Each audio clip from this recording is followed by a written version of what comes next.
Seeker, Sadhguru, every day I see so much disease and suffering around me. Many times it has deeply bothered me as to why a human being should suffer like this at all. It seems so unreasonable that one human being enjoys good health and another one suffers. Can you tell us, why disease? What is it? Where does it come from? Sadhguru, there are many aspects to disease. The word disease, if you look at it more closely, is dis-ease. You are not at ease. Your body does not know how to rest. When it does not know how to rest, the energies become chaotic. People with asthma attend Isha Yoga programs and begin to do their yoga kriyas and meditate. For many of them, the asthma is completely gone. For others, it is partially gone. For a few others, there is no change. This is because the causes are different. With one person, it is chaotic energy. After 3 days of practicing yoga kriyas, the energy becomes more organized and their asthma is gone. With another person, one part of it is chaotic energy, and another part has deeper karmic reasons, so it is only partially gone. For those where there is no change, there are very strong karmic reasons that are causing the disease. There might also be external situations which have not changed. Now, how can karma cause disease? There is something called prarabdha. Prarabdha means the allotted karma for this lifetime. There are many aspects to this. To make it simple, prarabdha karma is written into your mind, body, sensations, and your energy. It is most basic on the level of the energy. It is the fundamental recording. How can information be recorded on the energy? It can be recorded. I'm not sure if it is being explored scientifically, but I know that someday science will find a way of recording information on energy. At one time, whatever we wanted to record, we had to write on stone tablets. From there, we moved on to books. Now, what could be written on 1,000 tablets can be written in a single book. What could be written in 1,000 books can be recorded on a compact disc. What could be put onto 1,000 compact discs, we can now store on a small chip. Someday, what we now store in 1,000,000 chips will be recorded on a little bit of energy. This is a living experience within me. I know it is possible because it is happening within me all the time, and it is happening within you also. The energy itself functions in a certain way. Everybody's energy, or prana, does not behave the same way. It behaves according to their karmic bondage. So the deepest recording is in the energy. This is like karmic backups. If you lose your mind, it is still in the body. If you lose your body, it is still in the energy, it remains in the backup systems. So energy has allotments. There are many complexities to this. To put it very simply, there is a certain amount of energy dedicated to action, another amount to your emotion, another to your thought process, and yet another for the experiential dimensions within you. Let us say you have this much energy dedicated for emotion. Today, in modern life, in the present way of living, people's emotions are not finding their full expression. That part of the energy, the unexpressed emotion, cannot become something else. Either it has to find an emotional expression or it will turn inward and do funny things within you. That's why in Western countries, there are so many mental problems. It is said that 1 out of every 3 Americans is suffering from some form of mental illness.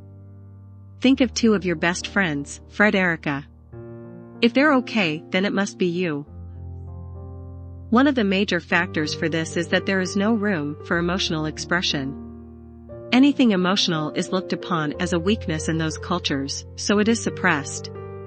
People are emotional, but there is no free expression for their emotions. 90% of the people in the world, or even more, never find full expression for their emotions. They're afraid of their love. They're afraid of their grief, they're afraid of their joys, they are afraid of everything. To laugh loudly is a problem, to cry loudly is a problem, everything is a problem, and they call this modern culture. I would say this is a restrictive culture, which causes you to behave in a certain way.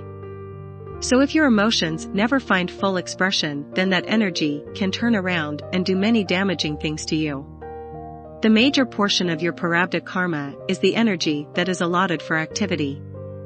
The physical body is the major thing in you, even today. So the maximum amount of prarabdha goes toward activity, always 95% of the time. The maximum allotted energy goes towards activity. This proportion may vary from person to person, but usually it is like this. Now, the activity level in modern life has come down dramatically because people do not use their body the way they used to. If this unused energy stays there, it could easily cause disease. The modern mind is going through a unique kind of neurosis which was not there in the past, because man has stopped using his body to a large extent. When you involve yourself intensely in physical activity, a lot of your neuroses are worked out because your nervous energy is used, but modern man has become more inactive and more neurotic than ever before. It has become a common phenomenon in society that everybody is in some level of neurosis. This is simply because the energy allotted for physical activity is not worked out. It is trapped because the physical activity is so low. Today you can see this, people involved in high levels of activity in the form of a sport like, say, a mountain climber. Because of the full utilization of physical activity, you will find him or her in a different level of balance and peace. You will not find such a person so entangled in sexuality and other physical drives. This is simply because one aspect of him has found full expression. One result of this inactivity is disease, and above all, the lack of activity and trapped energy cause restlessness. It causes agitation in the body. This agitation may become a physiological disease in some people. In many people it may not become disease, but they are agitated, they are anyway at dis-ease. Their energies are always struggling within themselves. There is no ease in them. They cannot even sit quietly. Even if they just sit, there is no ease. If you observe people, the very way they sit and stand shows they are not at ease. They have brought practiced gracefulness to themselves, how to walk, how to stand, and how to sit. If you take away the unease in your movements, it will build into your energy. Because it's not finding expression there. It shifts to yet another dimension where it is easy for it to find expression. So disease is happening because of this, because the energy turns inward. This is one reason why our Brahmacharis are into so much activity.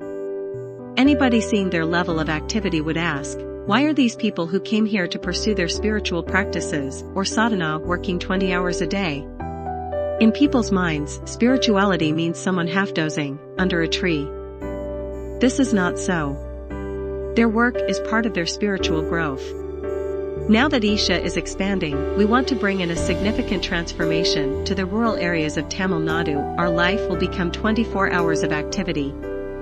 Right now, it is already 20 hours, it will increase to 24 hours. The reason for this is, I want them to finish all the allotted energy in their prarabdha karma, let us say in 5 years' time. So we keep them this active. If they expend this karma, then there will be no need for action. The action will be by choice. There will be no compulsion to be active. Now if you ask him to just sit here, he will simply sit. There will be no struggle. That's what we are doing in the higher level programs, Bhavaspandana and Samyama, immense activity, body-breaking activity, because you use up that allotted energy for activity faster than you would in normal life. This gives you a space to sit, unmoving. Then meditation will come naturally to you. When there is still unused energy allocated for activity, you cannot sit because the energy is trying to do more. There are other aspects also to disease. There are karmic reasons why your energy functions in a certain way and causes disease. If people are diseased for karmic reasons, that's different, but many people in the world need not have disease. Today, medical science is more advanced than ever before, yet people have not become free of disease. So both the physical and emotional energies, though they are large allotments, are not being used. The only thing being used is mental energy. What is allotted for thought is being used to a large extent in today's world. For example, let us say there is money allotted in your country's budget, this much for education, this much for development, this much for industry, and this much for power. The major allotment goes toward energy, but it's not used. If you do not use it, your economy suffers. That is all that's happening in the body.